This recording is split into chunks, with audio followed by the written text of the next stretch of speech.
Welcome back to Cerebrivore. My name's Jason, the Nerds RPG Variety Cast. I just want to give you a quick intro to this bonus episode. We're going to answer some phone calls, and we open up mid-discussion talking about a controversy that's occurred over a couple Anchor podcasts lately. Reference, is Conan a hero? And specifically his actions in stories like A Frost Giant's Daughter and Red Nails towards the fairer gender. So, I will leave you to it. Most unlikely of villains, stones of brain and purpose. Does it talk? Does it know how? Does it bottle? Does it meow? Let on the Cerebrivore, and I'll show him so much more. We'll leave your brains at the door.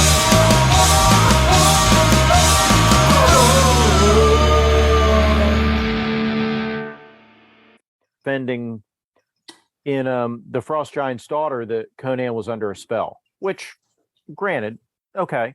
So, and that's fine in that story, but that doesn't negate all the other times Conan's rapey and throughout the literature, right?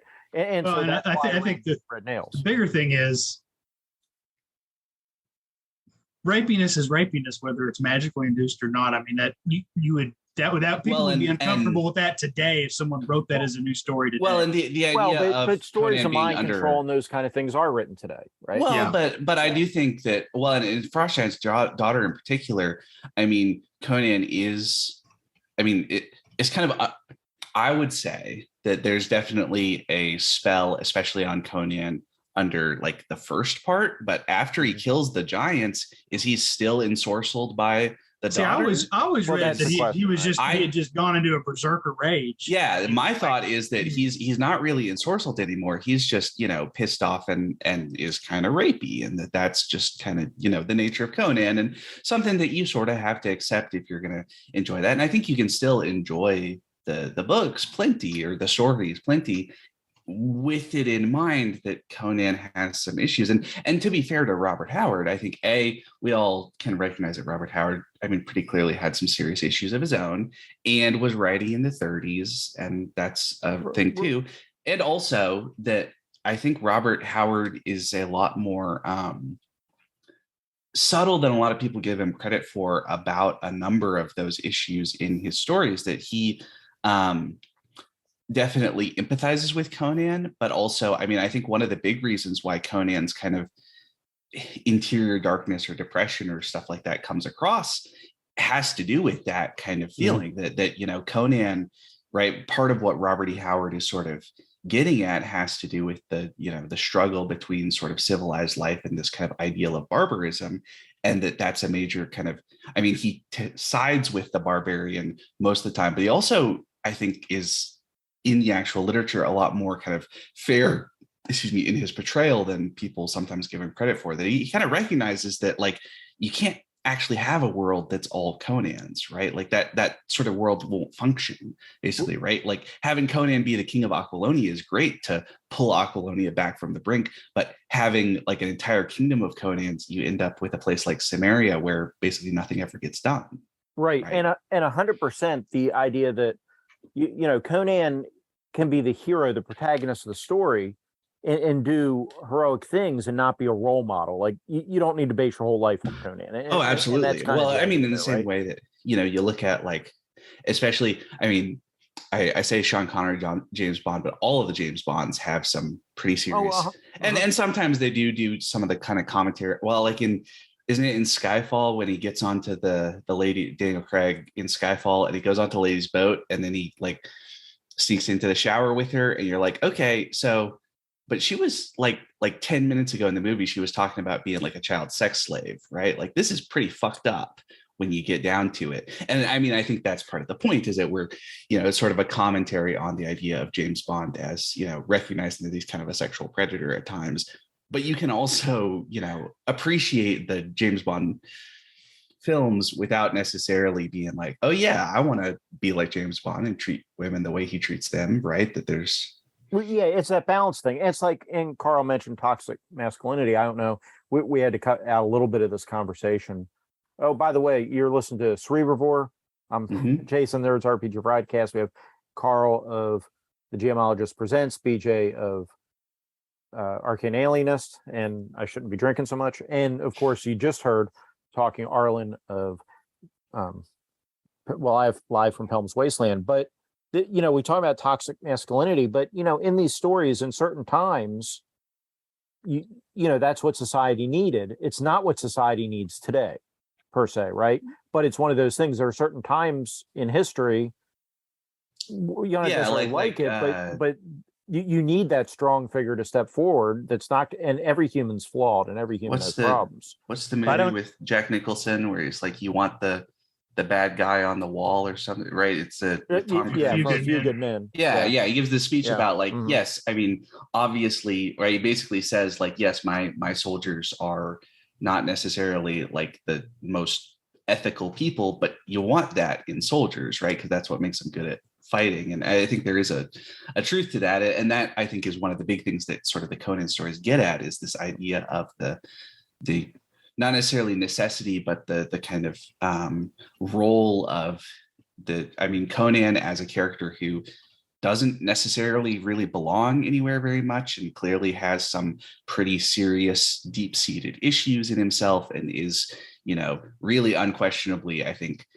even if you're kind of willing to overlook some of the kind of sexual stuff, he's really like pretty aggressively, right? Like Tower of the Elephant basically starts with him starting a bar fight and killing a dude for insulting him, right? Like, and I get that it's, in the slave dens of Zamora or wherever, but still, it's I think we're meant to understand pretty clearly that Conan is not what everyone should kind of live up to, but is a sort of, important figure within the nature of this world.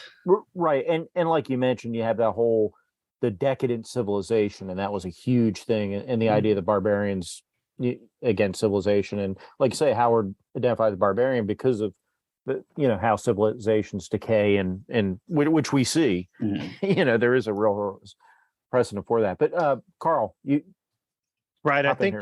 I know we talk about toxic masculinity, and I'm sure there might be people who are like, oh, you're attacking the masculine ideal, whatever it might be. But I don't. So toxic masculinity to me is not like we want men and women to be strong. We want men both mentally and physically. But it's when they use that strength as a power trip and exploit or hurt others. I think that's where it becomes toxic, right? We're not saying, hey, work out and look great and have your 6-pack and abs and be super strong and, influence others in a positive way, but, don't be rapey, I guess. Right. Or to hop in for a second, I think a bully, right? Or beat people up. Right. Well, and I think a really good kind of example of sort of the opposite phenomenon, Aragorn in the Lord of the Rings books is a little bit of a different character in the movies. But there are some, especially I think in the movies, there's some great sequences that really show off sort of the opposite of that, right? Aragorn saying goodbye to Boromir and kissing him on the forehead is basically like my example of this is what like the opposite of toxic masculinity is. Like these are two men who are both strong characters and who are, fighters for their people and, believe in opposing evil and all that sort of stuff. And also are willing to have this kind of emotional connection with each other and with the world around them that is really healthy. Yeah, definitely.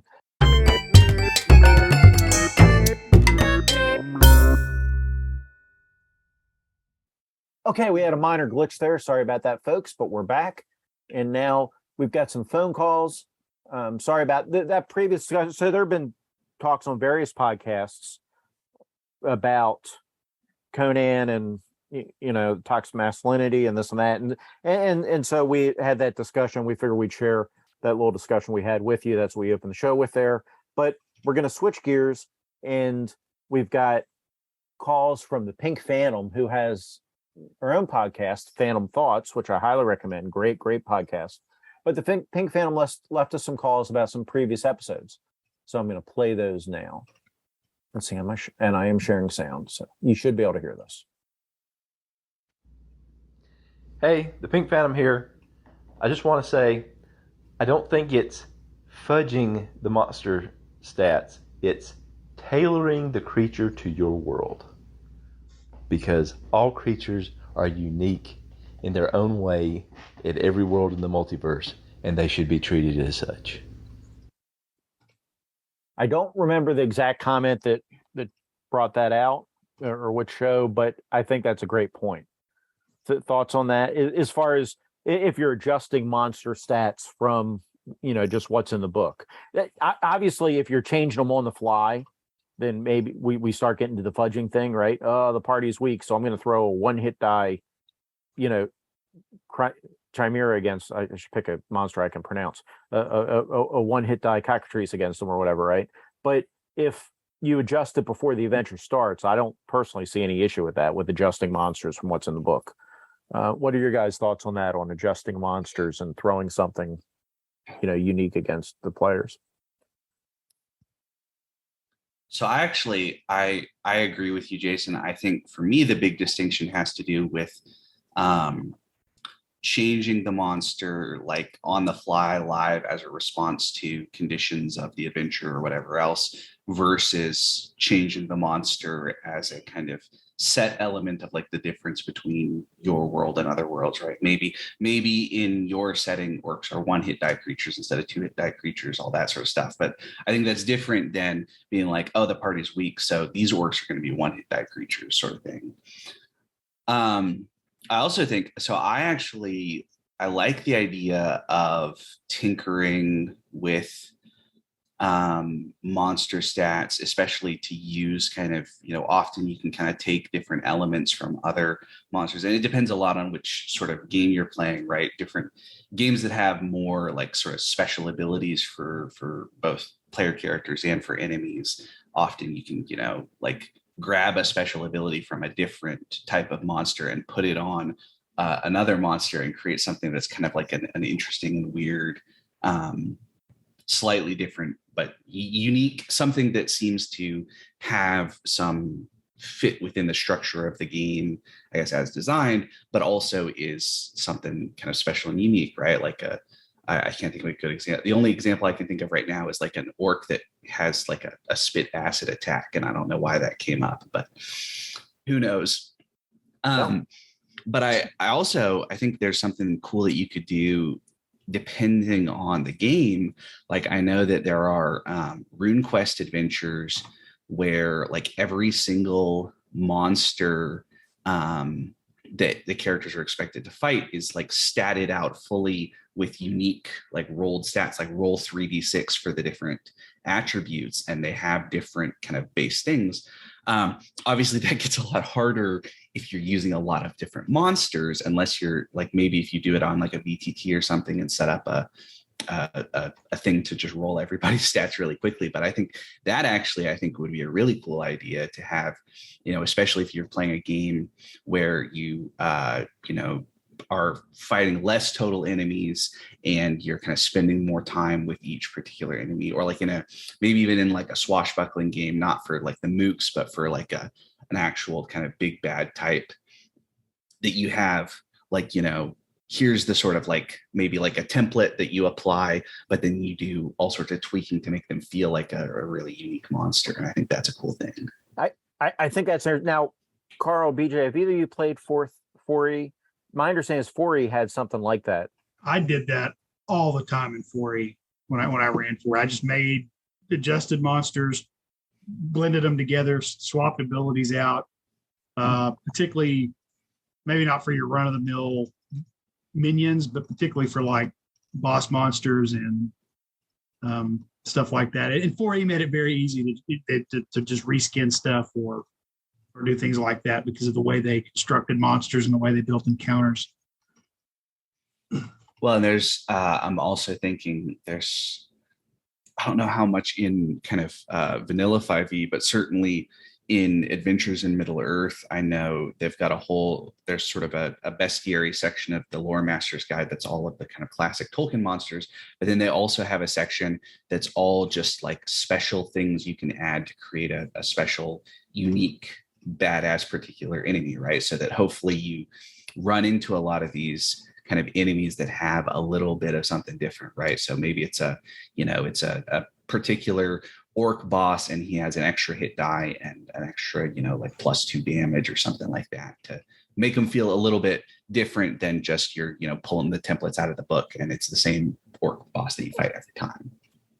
Right. The other thing I think is something to be mindful with this is if we don't use the monsters' names that are in the monster manual or in the the bestiary for that game, and we don't put those monster names on if we're using a VTT, we don't have Orc 1, Orc 2.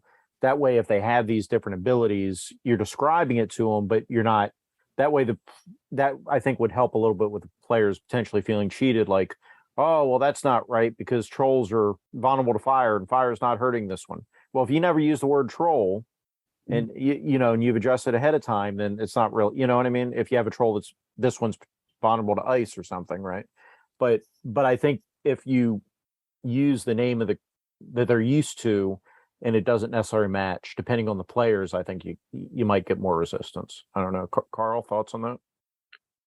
You might, but I mean, hey, if it looks like a troll, describe it as a troll. And if they make that mistake, well, then they'll get chopped down, right? Or injured. I mean, but I think what's interesting is how the various editions like adjust like your non-bog standard NPC, right? So I feel like in BX and AD&D, you would add like class levels, and then they redid this again in 3.5. You add class levels to a monster to make it not your bog standard kobold goblin. You give them, goblin alchemist, kobold wizard, sorcerer, whatever. And you could do that. And I see that like in say Lost City that we're running through, where now they're giving this like NPC like some levels in a class, and they look all the same, but this one has particular skills, right, that are better than the other ones around them. In second edition, and I think in fourth and fifth, BJ's maybe a better historian at this if you could comment, but I feel like they put roles onto these NPCs.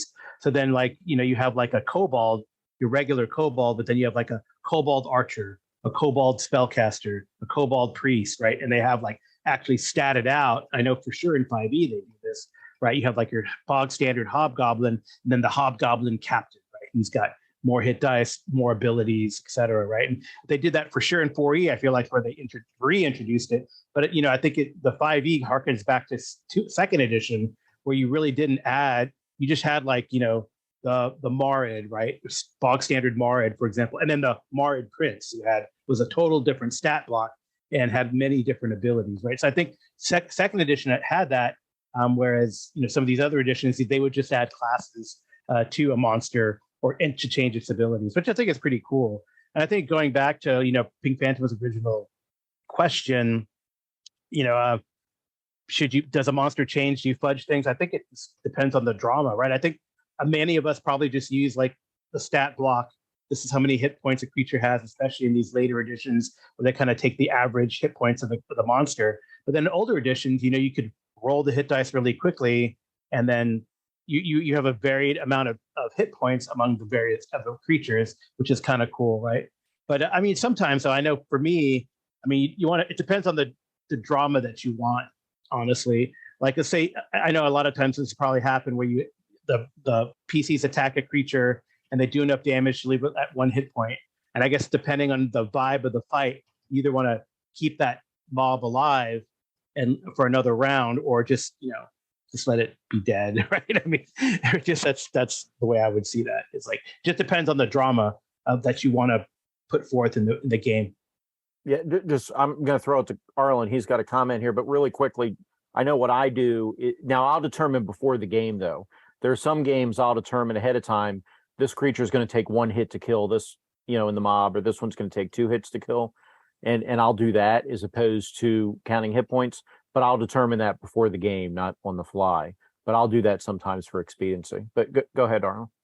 Well, and I've done that also. The idea of like, especially with certain monsters where it's like, right, like with stormtroopers, right? And maybe you don't necessarily kill them in one hit, but you kind of take them out of the fight sort of thing, right? You shoot the stormtrooper once and maybe they're not dead, but they're, down and out. Or with one hit die creature, or with like a 1 hit point creature, I think often for me, that's a sign of, even if you don't kill it, that's the point where like that creature knows that it's almost gone. So you have that one try to do its best to back off. So it's not necessarily contributing to the fight much anymore, even if it's not actually dead, which I think is kind of a good middle point almost, right? You don't necessarily say like, that one hit point doesn't matter. But also it's not, right, especially, right, like a frontline sword and board NPC fighter that's down to one hit point that backs away, well, suddenly they're not really contributing damage or soaking up hits or anything like that to the fight. So it's,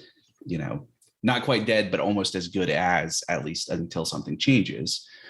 I was also going to say, Carl, I really liked your point talking about like describing something as a troll that is maybe not, or similar to a troll, but is maybe not a troll. Obviously in real world ecology, we see kind of things like that at times. The coral snake and the king snake or milk snake, right? The red on yellow kill a fella, red on black friend of Jack, I think is the phrase that I've heard, where, right, because one version is venomous and the other, right, coral snakes are highly venomous, but the other type of snakes that have a very similar banding pattern but not quite the same are not venomous. And I think that could be a cool thing to have in your campaign world, right? The idea that maybe there are, especially certain types of monsters where there's like a sort of ecological niche for a creature that kind of looks similar to, or appears similar to, or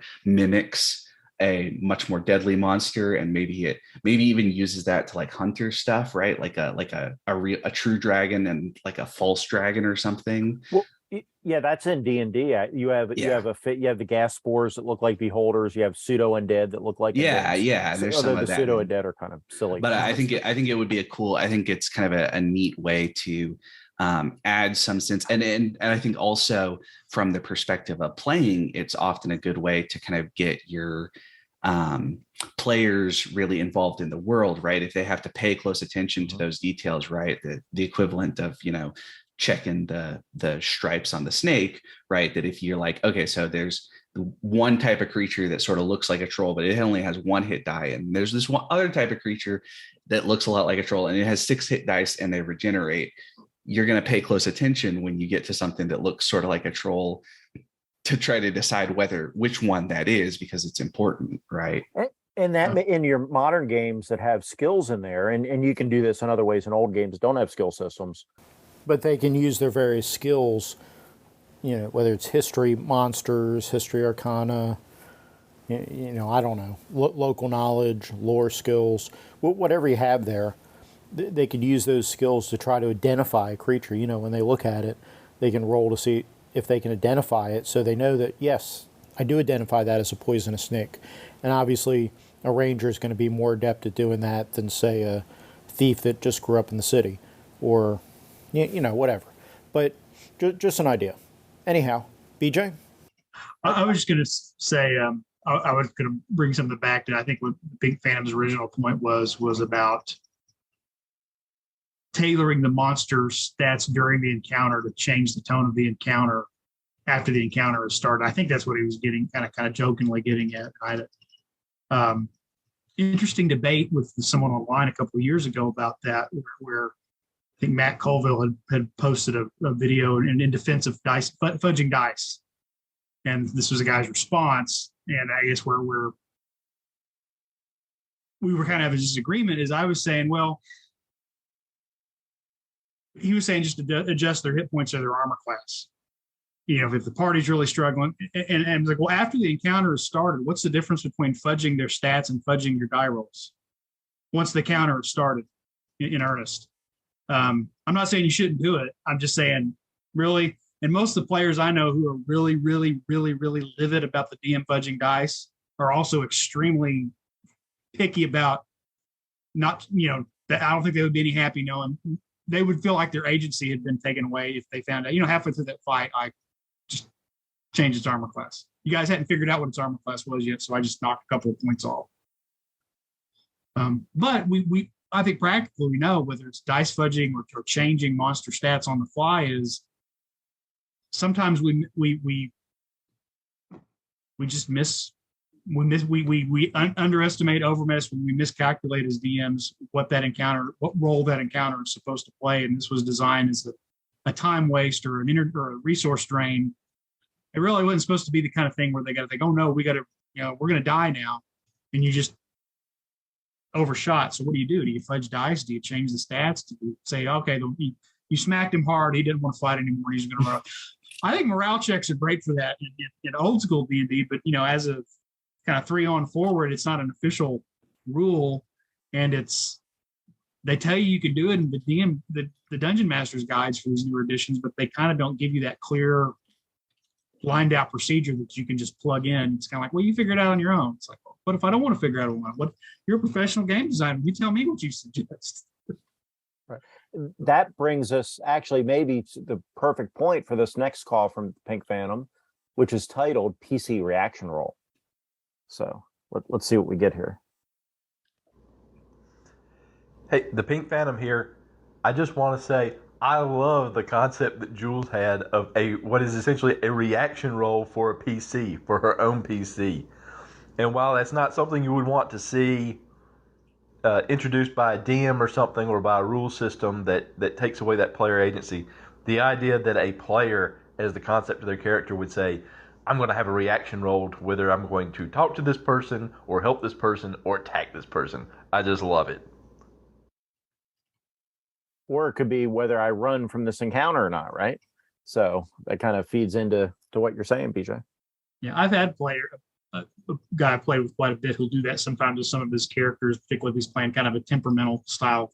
That's the person's personality. He's like, am I going to lose it and go ahead and just start a fight or not? And he'll just roll high, I'm going to start a fight. Low, I'm not. And he just rolls the die when he thinks his character might be ambivalent about something. Yeah, well, and there are. Go ahead. And there are some interesting, kind of beyond just D&D, there's some interesting systems. I mean, some of them, I know that I assume that it's in groups. I know in Hero System, there's like special disadvantages you can take that are sort of behavior based, where it's like, my character goes into a rage in specific situations on a specific roll, things like that. That's a little more kind of hard and fast. Pendragon, actually, which it wouldn't be a Cerebrivore episode with me if I didn't talk about Pendragon, but Pendragon, one of the kind of core elements is that it has this paired trait system where basically there's a whole set of kind of personality traits, and they're paired so that, as you get more of one, you get less of the other, that sort of thing.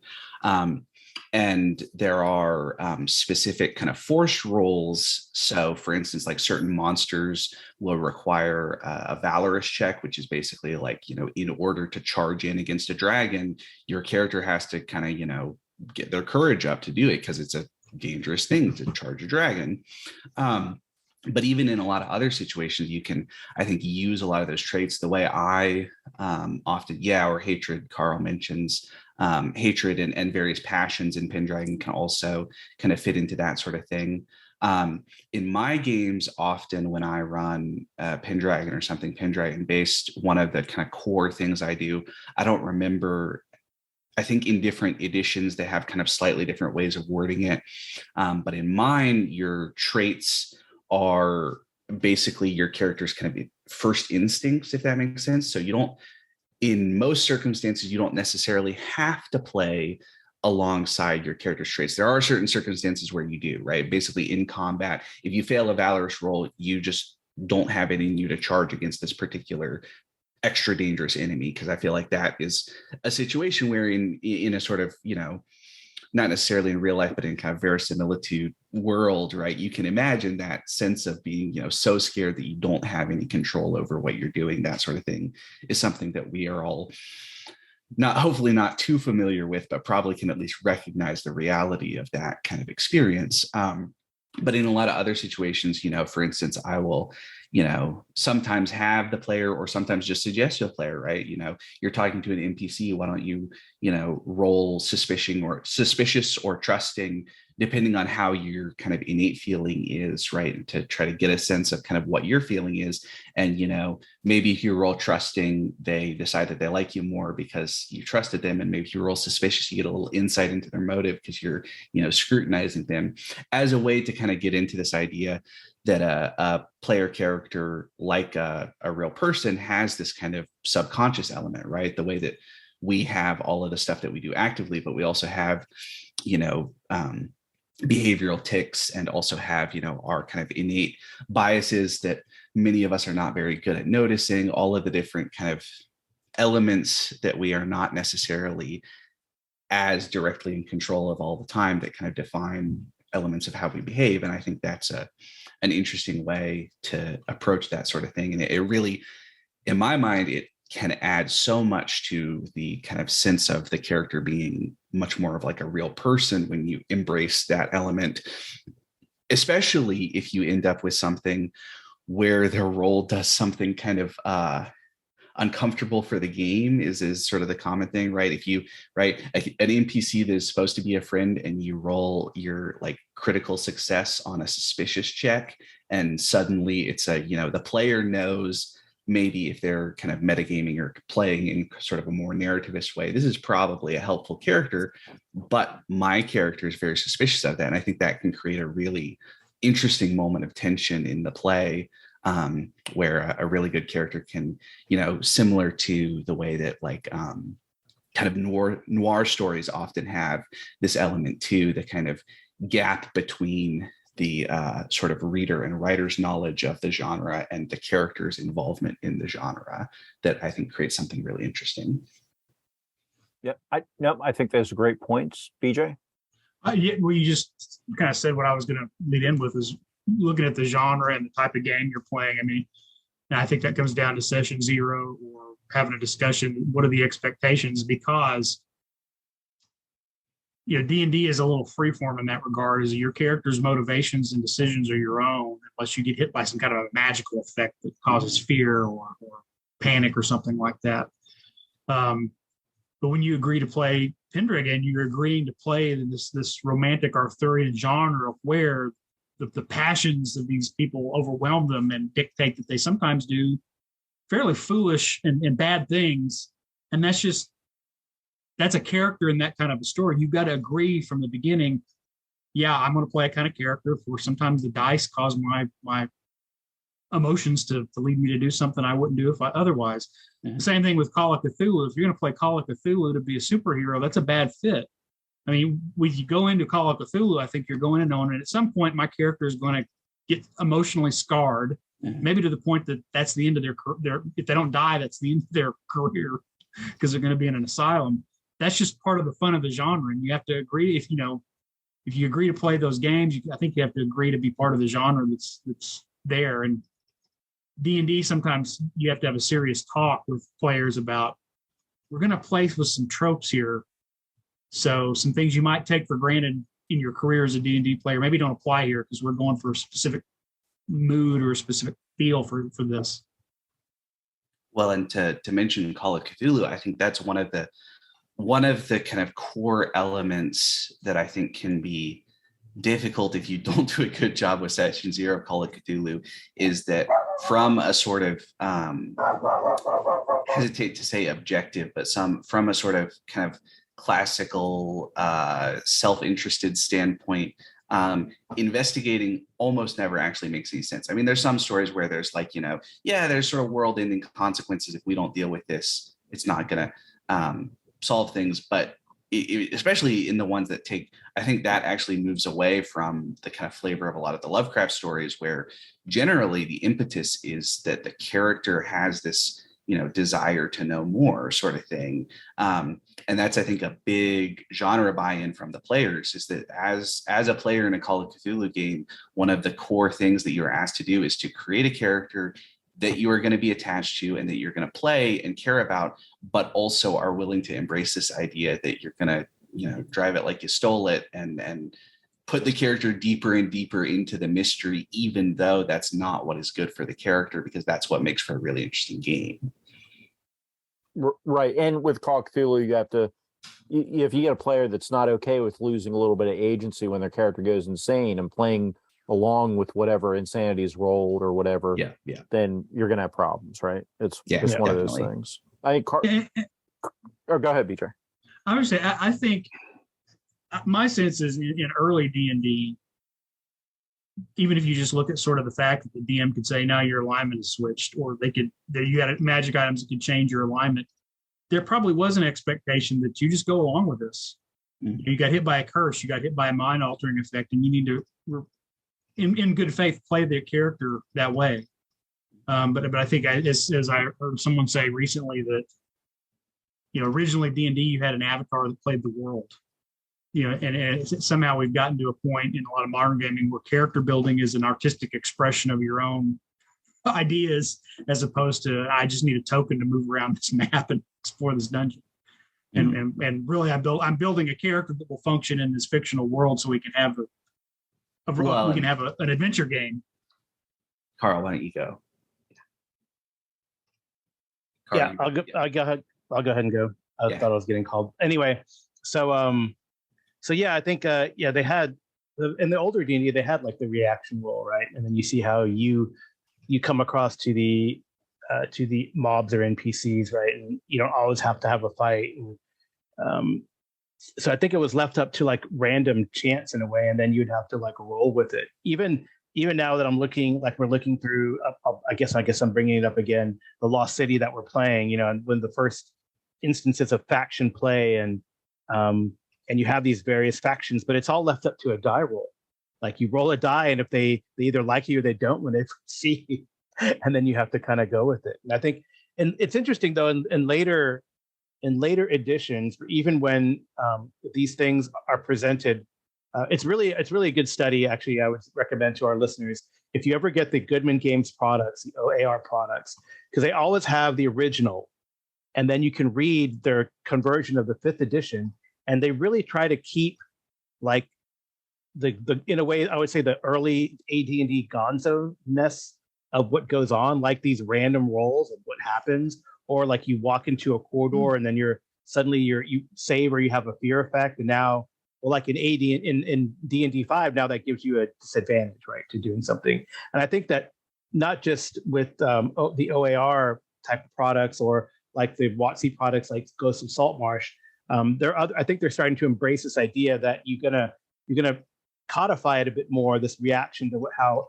characters are reactions for characters, right? You see either like a charisma roll. If you fail your charisma save, then you're going to have a disadvantage on your interaction, persuasion, deception against this NPC. If you roll like if you fail a wisdom save, then now you're a little fearful and you're at a disadvantage in interacting with this room, situation, mob, whatever. So I think, I think 5e is trying to codify it a little more to try to force, I don't know if it's force, maybe it's too strong a word, but encourage players to like act outside of their, what they've conceived their character to be. And they've done it with these kind of mechanics, right? And it's not like a definite, it's like a disadvantage, right? So it's not full on what used to happen maybe in the older type of games where it's like yes or no, but it could be, but you have, it's a disadvantage that gives you like effectively kind of -5, right? So it really, it's a very interesting way of they're trying to bring this back, or at least interpret, like I say, the Goodman Games OAR stuff, interpret this binary, it happens or it doesn't, into like, there's a strong possibility this might happen, and here's how we ease you into this way of thinking, maybe. Right. So no, I think that's excellent. So Carl's talking about the original Adventures Reincarnated series that they're doing with they were doing with TSR, now they're getting into other things. So they redid Into the Borderlands, the Isle of Dread, Expedition of the Barrier Peaks, Lost City, Castle Amber, and Temple of Elemental Evil, all great products.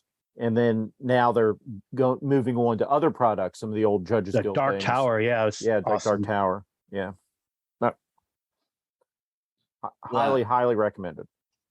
I will add another example that I think is kind of interesting, which is the way that the kind of, for lack of a better term, what is often called social combat works in something like Burning Wheel. One of the things that the Burning Wheel book is very upfront about is basically the idea that the effects of these kind of social combat engagements, the debate and type things, are not something that you or the opponents are allowed to renege on or ignore or anything like that. When you put something into the pot, right, it's basically, you have to put something at stake in order to engage in, right, ante up to play the game sort of thing.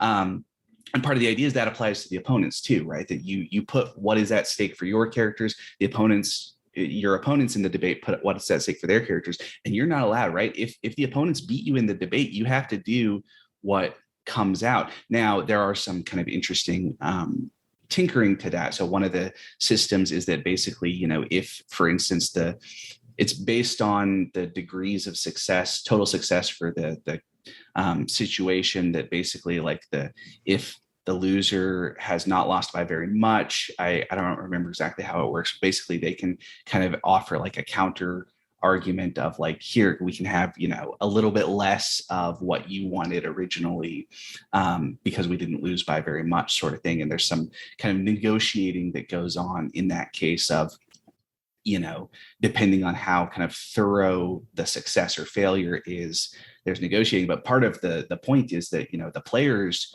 are ultimately, right, at the core, they're wagering their characters' agency over specific events in the universe, right? That if you go, you have a debate with the Dark Lord and you say, I want you to stop being evil, and the Dark Lord says, I want you to be one of my Nazgul, right? That's what's at stake. And if you fail, you're going to be a Nazgul. And I think I think it's an interesting, because part of the point is you can always choose not to debate, but you can't choose to back out of the debate. And that's the big thing, is that if you really want the Dark Lord to stop being a Dark Lord, you got to be prepared to wager all of that important stuff. And I think that's often where the drama comes in that system, is what you put at stake in those things is part of, because if you want a lot from the opponent, they're going to ask you to ante up for something big also. And that's why those situations are really so fascinating in play.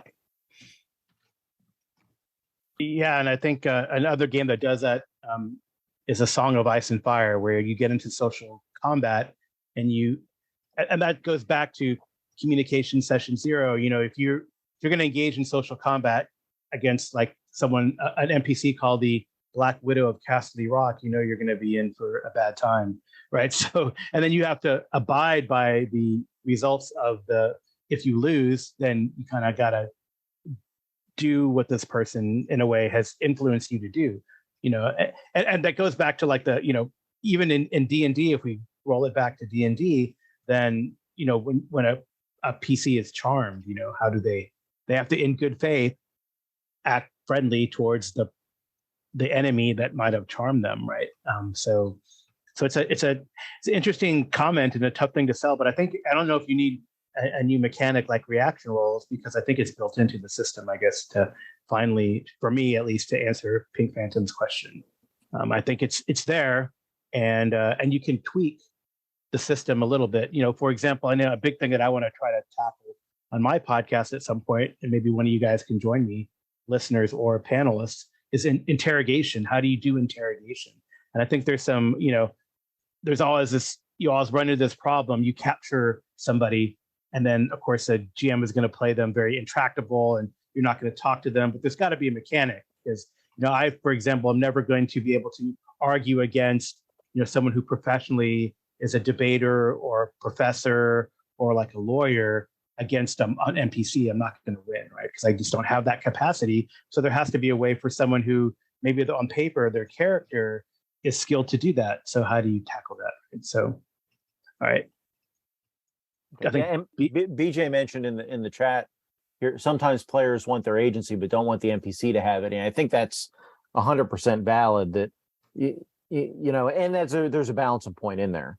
I think that's why people will complain. They'll say like Pathfinder and D&D, modern D&D especially, and other games. Well, they're just combat games. Look at how much of the rules are devoted to combat versus how little are devoted to social interactions. But when you start to create a robust social interaction system, other than just maybe some skill checks that have DM-defined outcomes, this is what you run into. It's like, okay, well, we can define a very, a more complicated way of engaging to do interrogations and debates and persuasions and things like that. But you have to submit yourself as players to the same rules that the NPCs and monsters have to follow, which means What happens when now the king is now, it's not magic, but he's effectively put a gesh on you. You entered into this negotiation, and now you have to do this. And if you try to get out of it, maybe we can, consequences. But did we set out to play a game where now you're outlaws with the king's army is out looking for you? Or did we set out, was that the game we sat down to play? If that's okay, maybe that's one thing. But, and I don't think that's why most people play necessarily. They kind of play for the bog standard adventure, and that you get off in left wheel when you just expect the people that inhabit the world your characters occupy. Well, they just roll over us and do whatever we want. I'm not a murder hobo. I negotiate. Well, it comes back to the whole henchmen and hirelings. Do are they just automatons? The PC's point, or a GM's going to play them, and every now and then the GM they're going to say, I'm not going to do that, or they get lazy and they do something else. But that's that balancing point of, now in combat you might give those henchmen to the PC to run, for expediency, but out of combat, really, I think like henchmen, hirelings and stuff need to be done by the GM, because they need to have personality, or they don't need to, but it makes it a much richer game if they have personalities. And I realized I made that mistake of not making that clear distinction when I had given people control of their retainers, just for expediency's sake. But then I realized that this guy's using his retainer to scout ahead around 3 corners in the dungeon, and the whole party can see it. It's like, no, I should have taken off your control of that character when you decided to do that, because you can't see what he sees. He's an NPC. He's going to have to come back and tell you what he sees. You guys can't strategize off what an NPC sees 200 yards away. 100%. Another game does pretty good with the social stuff is Savage Worlds. They have pretty good rules built in for that. But we do have a couple more calls here. So okay. Any last? I mean, I don't want to cut off the conversation. Yeah. People have thoughts, but when we're ready, we'll hop into the next one. But I'd like to say, if we have final thoughts on this, I think one last thing from me is that, as with a lot of things, I think in many games, even if there are not necessarily like explicit rules for things, that the players will come to sort of recognize the way that the world is reacting to them and behave in a commensurate way, I guess, right? That like for instance, if the players get cheated by, right, the players sign up to be mercenaries and they get cheated by their employer, that I think is an obvious case where the players are likely to stop taking the legal system of the setting particularly seriously. Or if, for instance, the players, right, if every time the players run into monsters, the monsters literally never run or surrender or anything like that, well, your players are probably never going to run or surrender either, because they don't think that's a part of the way the world works, if that makes sense, right? That almost like that. I hesitate to say that the DM is sort of training the players to behave in these ways, because I don't think that's necessarily a completely fair way to put it. But I do think there is an element of, the way that the world responds to the players will often come to structure the way that the players respond to the world, right? That, or to use Carl's example of an interrogation, right? If, for instance, every time the players try to get some information from an NPC, the NPCs are totally hostile and never offer any information, well, most of the time, in my experience, what happens is that the players just stop interacting with NPCs when they don't have to. They're like, why would I bother wasting time talking to these people? They never give us any information anyway. Right. Or if your hirelings betray you, from the very first hireling you get betrays you, that's going to kind of temper the PC's idea towards hiring. Yeah, or the classic, you take some enemies prisoner, and then as soon as your back is turned, they take their weapons back and try to stab you in the back. Well, no prisoners anymore in that campaign, right? Yeah. It's going to be, as soon as, if they try to surrender, we're just going to break the Geneva Convention without even a second thought, right? Yeah. Okay. So I guess you're saying, Arlen, that the GM has to play nice too. Yeah, well, and not even necessarily nice, but the GM has to be willing to embrace the idea that they need to play their characters in the way that they expect the players to play their characters, is the way I would put it, right? That if they expect for instance, if they expect the players to uphold their deals, the GM doesn't necessarily have to uphold every deal that a GM character makes, but they do need to kind of, I think, embrace the idea that if for instance you're playing a game where the rules are consistent in the world, and not every game is like that, right? You could be playing, right, especially with some of like the player facing games. I think about like Powered by the Apocalypse stuff. The characters that the players are playing have a fairly different way of interacting with the world than the GM characters do. But in a lot of, I think, trad games, especially if you're playing a sort of sandboxy kind of realistic world game, I think it is really important for the GM to embrace the idea that when they play a character in a particular way, the players are likely to also play their characters in that particular way. Yes, if the GM cheats at the riddle game, it's the sort of classic. I mean, it goes back to that sort of burning wheel thing, right? That if you put something on the table and then you want to take it away when you've lost, if you do that as the GM, the players are going to think that that's how this game is played also, and they'll probably stop putting anything on the table. Or if they put something on the table, they will be like, oh, I'll just take it away if I start losing. Right? The GM has to, I think the GM has to, in the same way, if the GM expects the players to be willing to ante up and potentially lose something valuable, the GM has to play characters in a way that reflects that as well, is I guess what I would say. Yeah, I agree with that. You can have a henchman betray the characters, but it can't be every henchman, and it shouldn't be the first henchman. Probably not the first one. Every occasional thing is okay. That's like rumors, right? Yeah. If you give rumors out, not every rumor is going to be true, but if every single rumor is false. Well, and the henchman thing, I think it's great if you have, every once in a while, a player character henchman betrays the player characters, but also enemy henchmen will betray their employers in the same way, right? That there's a sense that everybody who is doing this for money is probably has a price and probably isn't super interested in dying for their employer, not just because I think that's another thing that can be, as a player, particularly annoying, is the sense of, oh, our mercenaries are totally disloyal bastards, but every time we run into an enemy mercenary company, they're like, yep, this is the hill we're dying on. We're going to take as many of you down with us. And it's like, that just doesn't feel very fun to play in a lot of ways. Right. Well, that is a good segue, actually, because the next call is about alignment language and how well you're going to stick to your employer. Alignment's going to play into that.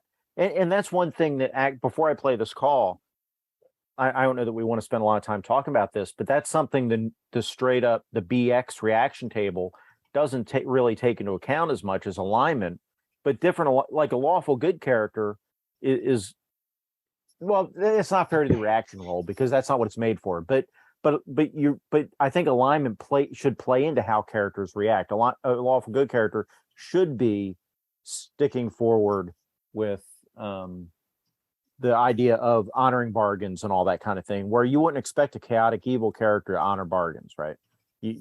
And so I think that's going to play into it too, the character's alignments. But let's play. Go ahead, Arnold. Just for a second, I thought that's one of the things that I think is kind of interesting in certainly in some old school games. I remember discussion of, right, because in the D&D universe as written, at least, alignment is like a metaphysical reality, right? It's not just something that has to do with kind of the way you feel on that particular day or something, at least in the case of a lot of other, like, for instance, like detect evil spells. And one of the things that they mention is that if you cast like detect alignment or detect evil or something like that on a henchman or a somebody, they'll be like, that's a real betrayal of my trust. And I think that's kind of an interesting element to bring in also, is the sort of idea of, well, what happens with alignment when it is that kind of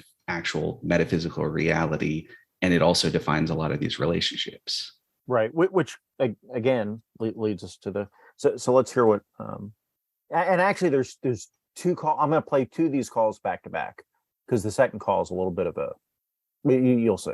So I'm going to play these calls now. Pink Phantom here, loving the talk on alignment languages.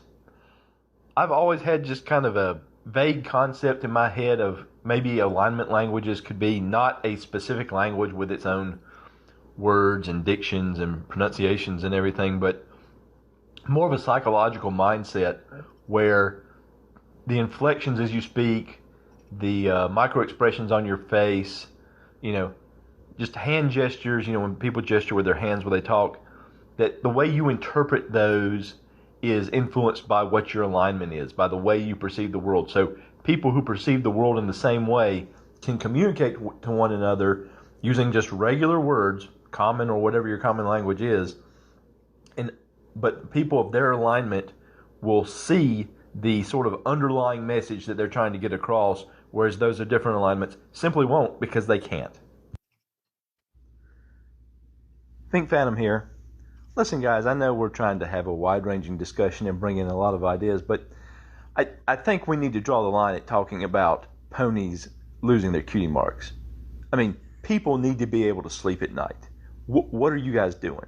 I think you really need to just take a breath sometimes before you talk.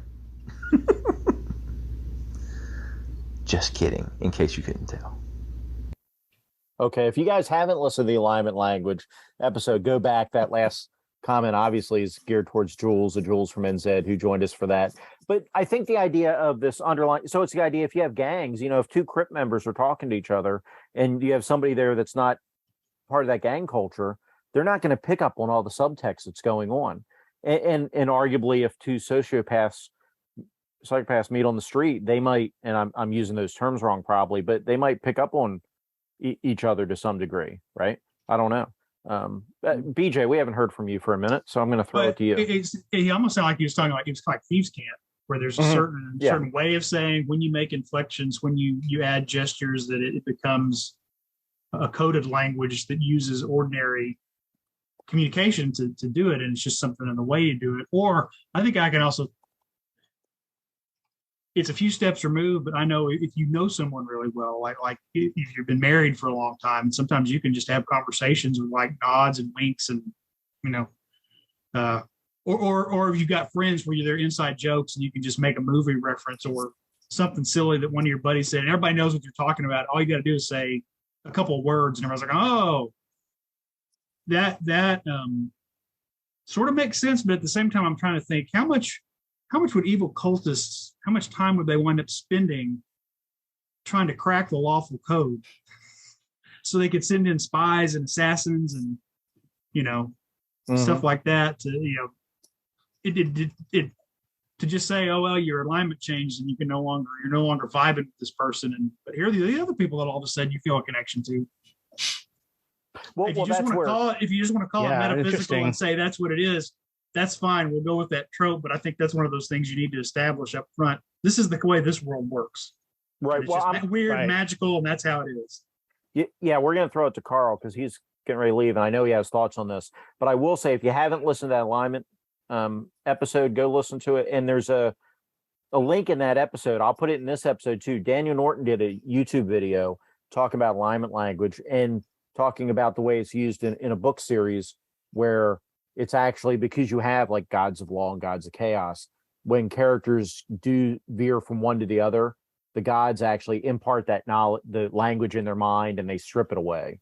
So that's where some of that comes from. But Carl, because if you make it a language, right? So say you happen to run through spoiler module X and you find a helm of alignment changing, and you change your alignment. If you make it codified as a language, then that person still knows, that doesn't go away. That person still knows the language, and now maybe they want to destroy like what they had previously held fast. They become that spy. I think it's a good idea to have it in actual language. I think it's interesting. I don't know if I buy into like what Jason described. I know there's a what's it called, a precedent in the literature for something like that. But I don't know if I buy into that sort of metaphysical, it's stripped away, you don't know it anymore. Right. Well, D&D, it's not, because D&D assassins can learn alignment languages. Oh, so there you go. Yeah. Oh, okay. There you go. But go ahead. I didn't mean to cut you off. I just want to clear that. No, I think that's kind of all that I had to say about that. And I think if we were to play ponies, then we'd have to determine in session 0 whether or not you can use a pony mark, because if not, Pink Phantom's going to be kind of mad. Well, that's going to be up to I don't know what's the GM. Is it the Pony Master? I don't know what the GM's called. I don't know the stable master. What That'd be maybe. weird. Yeah, we'll have to get Jules back on. The head furrier. No. Maybe. Do ponies have horseshoes? I think they do, right?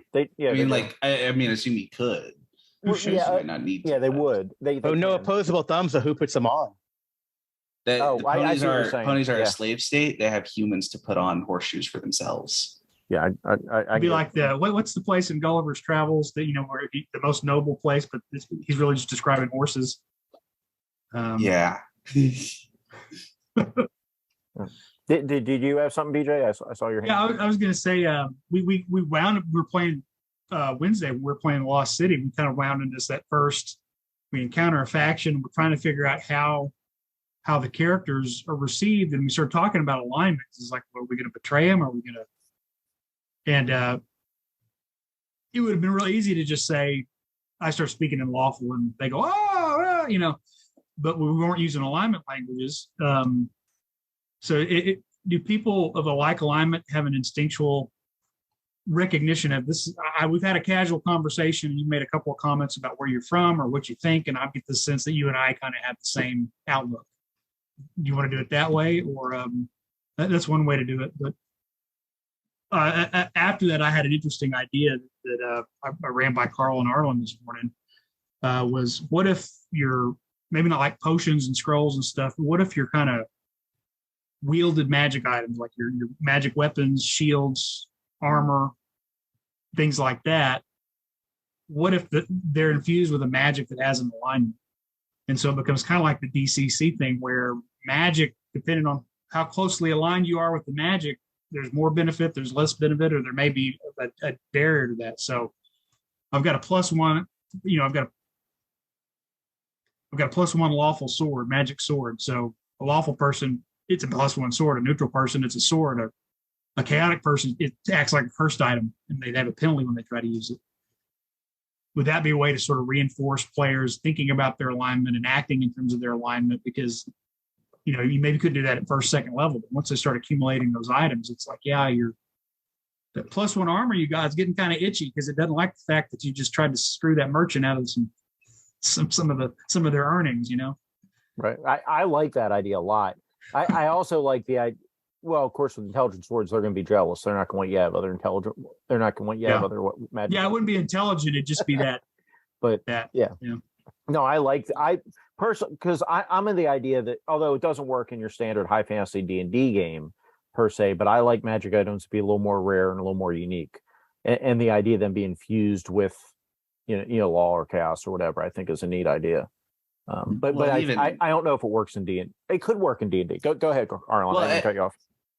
And even in different, to go to some of the literature, right? Like part of the reason that the certain elven swords glow in the presence of orcs in Lord of the Rings has to do with like the idea of the sort of specific history of those weapons and the kind of magics that were used in their creation, and the kind of deep, for lack of a better term, kind of ancestral hatred between the elves and the orcs because of being enemies for so long and all that. And I think that's a kind of, what would happen if an orc picked up like Sting or Glamdring or Orcrist? I know in I don't think in the Lord of the Rings there's any of that. I think in the Hobbit movie there's at least one sequence where what's his name, the White Orc picks up Orcrist maybe, but I don't think there's anything that happens with that. But that would be kind of an interesting idea of not even necessarily, to kind of move away from just alignment, but like a sword that is magical. And once you get to that kind of level of magic, not even necessarily kind of, sapient, I guess, not able to like whisper its will to you or something like that, but able to kind of influence its use, right? That like, it seems to me that that's often related to the idea of like if you have a +1 sword, but it's actually a +3 sword when you fight a specific enemy, right? That means that's a weapon that has some kind of special nature with regard to a particular. That's cool. Enemy, that's a great idea, right? And I think you can do stuff with that. I also think, to go back to alignment itself. So I think there's a number of kind of ways you could take it. One of my kind of thoughts of taking it, and it depends a lot, I think, on the nature of your world, because I think one of the kind of core issues for me has to do with how do you actually access an alignment language? How do you get it basically? Is it enough to just be like a lawful person in general, and then you can, speak lawful, or is it the sort of thing where you have to like pledge your allegiance to the lords of law in like Elric going to a different realm to pledge his service to them and ask them to come help out, that sort of thing? Is that kind of what goes on? I think it would be interesting to use a kind of real world example.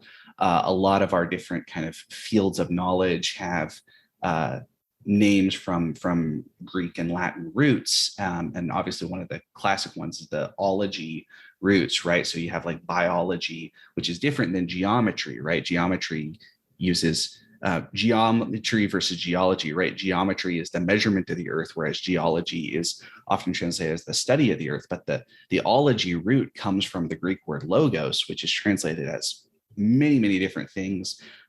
Most famously in the Gospel of John, right? It's the first word in the Greek original version of the Gospel of John in the New Testament is the word, right? In the beginning, there was the word, and that word is logos. And part of that has to do with, not to offend anyone who's really interested in kind of religious beliefs, but it seems to me that part of that has to do with the specific history of that word within Greek, because you wouldn't say that in Hebrew or Aramaic, because often their kind of use of those words has something fairly different. Whereas in Greek, there's a really interesting, right? The history of the word logos also goes back to like Socrates and this idea of Platonic and Aristotelian logic. And therefore, one way you could translate biology is not just the study of life, but as the linguistic expression of life. And I think that would be an interesting way to approach linguistic alignment, is this idea that it's sort of this kind of like learning a language, right? And but in a sort of almost like in a sort of philosophical, right? Philosophical, philos and Sophia being the love of wisdom, not like the love of knowledge, right? Sophia versus, like philologia is different than philosophia, right? But the idea being that it's this sort of, I think it would be interesting to approach it as this kind of almost like the way we imagine like a medieval philosopher or theologian, or the monk in their darkened room writing over and poring over these ancient texts and all that sort of stuff, as something somehow like deeply related to the nature of kind of alignment language, that it's this kind of like, to go back to this idea of it being something that is sort of a shared ability to communicate, that is not just on the level of the specific vocabulary used, but also has to do with like word patterns, things like that, that it's almost like the way that the technical jargon within a particular field of study gets applied, right? The way that, right, one of the classic jokes, to find out the difference between a chemist and a plumber, ask them to pronounce unionized or unionized, right? Because it's spelled the same way in English, but it's a totally different word in the sense that it's totally based on what you see as the person. And the joke being that, right, that the plumber sees unionized and the chemist sees unionized. And I think that's an interesting way to approach it, right? Is that you could have this, totally. But Carl's got to hop off. So, Carl, do you have anything before you leave? I want to give you a chance to. Yeah, since you're an actual biologist, you should probably comment on what ology. Yeah, I definitely think it's kind of funny, right? Because we, people in science have their own lingo or their own jargon. I guess jargon is probably, and you're all taught or trained, maybe like when you're trying to talk to people outside your field, how to best communicate it. So. But that's pretty interesting. I guess it could be, like you said, jargon, the way people talk. Again, it goes back to, like, are you going to treat it as a language or some sort of metaphysical reality? I think the alignment languages. Yeah, and that'll be that's not even session 0. That's a GM when they're designing the campaign, a GM decision, really. That's an interesting thing, because I bet if Carl and I could have conversations, and if he got too steeped in like microbiology, I'd be like, you lost me, dude. And if I get too steeped in psychology, I'd be like, you lost me. But at some level, there's a scientific foundation for both, where we can there's some jargon we can share, and other people will be like, "What are you talking about?" Mm-hmm. Yeah, so I guess if we're like both worship lawful deities, we could talk to up to a point, and then when you get to the actual, rituals and mysteries, then we have no idea what we're talking about. But that's kind of funny. Well, and that would be, it's kind of an interesting the new alignment for your Gamma World game, science. Well, or thinking about the way that religion is often treated in a lot of D&D games, that it's kind of interesting that, often there are like secret evil cults, but there don't seem to be, at least in my knowledge, a whole lot of like kind of mystery cults, in the sense the way that the real world had, you talk about like the cult of Mithras, right? Mithras, in practice, it involved a whole like special ritual that you had to be initiated into the cult, and they like sacrifice a bull and pour the blood over you, and right, because Mithras sacrifices the bull and creates the universe out of that, and there's all sorts of like specific symbolism. But part of it is you're not allowed to talk to anybody outside, right? It's like Fight Club, right? You're not allowed to talk about Fight Club, except that you have to talk about Fight Club a little bit to bring anybody into to recruit people. But it's kind of an interesting thing that there's the right, like the lawful good deity almost always has like a temple, and we're open for business. We sell healing potions and also a little bit of missionary work on the side. That there's not a lot of that kind of sort of the sort of secretive mystical version, at least in my knowledge. And I fully embrace that I'm not an expert in the history of D&D worlds or anything like that. So it may be that I'm totally mistaken about that, but it seems like that's my impression, at least. Thanks for the plug, Arlen. That's actually what my next Arcane A one is going to be about. Nice. Okay, so we don't want to mystery cults. Yeah. Not necessarily, but a little bit about the screwy way D&D treats religion. And doesn't. It's basically like a shop for health potions in a lot of It's like, well, sort of, but I mean, there's other stuff that people do in temples historically, right? Yeah, just it's a worship of the caduceus, and they got healing for sale. Yeah. Well, that sounds like a good place to wrap it up then. So thank you, gentlemen, for joining the panel. I really appreciate answering these calls. We had some interesting conversations on the side, folks. If this end part was maybe you felt like it was over your head, but you're still interested in Greek, go watch My Big Fat Greek Wedding, and they'll tell you how all words are based in Greek, so you'll be able to catch that. And we will be back for a future discussion in the future. Yeah. Carl, anything to plug?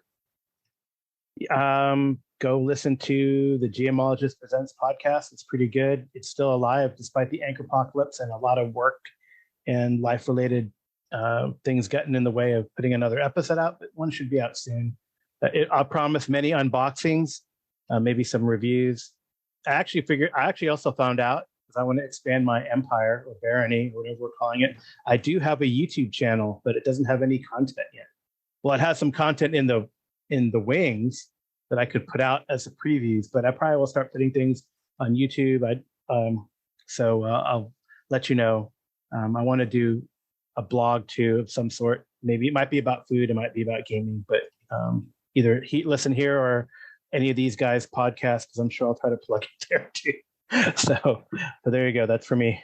There you go. So watch out, podcasters. You're about to get unsolicited plugs from Carl. BJ, anything to plug? Just, I've survived the apocalypse for Anchor.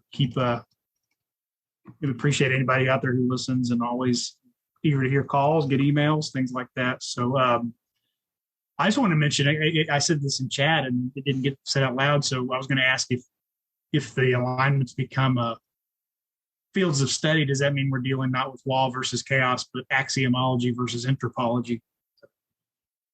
I have a dad joke, but there's some wordplay for the episode. There we go. As far as that goes, the Anchorpocalypse goes, folks, we're going to give Arlen his plugs here in a second, but just to answer that, you can either go to the website for the Cerebrivore, you can go to your email account and send an email to cerebrivore@gmail.com, or there's a speak pipe for Cerebrivore as well. So, and that's all linked in the show notes. So you'll be able to deal with that. Anyway, go to the show notes and you'll see all the ways you can leave us messages and reach out to us. You can also, of course, leave comments on the YouTube channel with the YouTube video. But that said, now I'm going to go to Arlen so he can give us his plugs and we'll close the show out. Plugs for me. Live from Poems Wasteland is still alive, but it's a little bit like the Emperor in 40K, where I need to sacrifice a couple billion psychers to keep it alive. No, in all seriousness, I haven't posted very much recently. I'm planning on posting more, but you should go. I mean, listen to more Cerebrivore. Everybody else on here has great podcasts that post much more regularly than I do nowadays. So check their stuff out, and play some Pendragon, because the 6th edition second quick start came out recently, so you can play not one but 2 adventures for free. There we go. Pendragon's a great game. Check that out, folks. Okay. Yeah. I think that's all we have. So take care, and we'll talk to you next time. A Nerd Central broadcast, Cerebrivore podcast. Let's savor all the flavors from the Sinal Hemstraw. The All-Stars and Pods past, Cerebrivore podcast. You're counting down your last as you admire them all. Something's playing teeth, or suicide your brain. What I mean is this machine's a freak, and from what I understand, that's don't look now, the Cerebrivore is coming, and all that's left is the crying and the running. You can bring it, you can hide, I'll be above in any order. Just another brain of real tossers running for the border. Just a snap like a one, and I stutter. We are MP, it's very splendid buzz. You can eat on a billion, and his toasters never say it. It's savoring the flavor of the movies it created.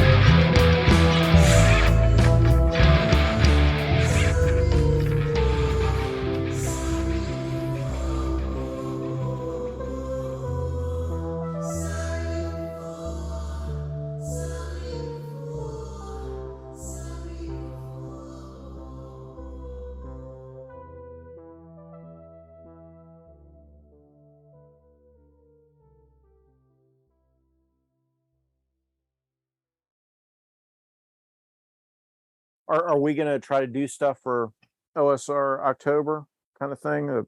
Putting a positive spin on OSR stuff, not trash talking things, but trying to point out positive things. I don't know. I have a lot of trouble being positive, to be honest. I think I'm done with positivity. I'm just going to embrace negativity on my own podcast and on all my podcast appearances. Let the hate flow through you. Exactly.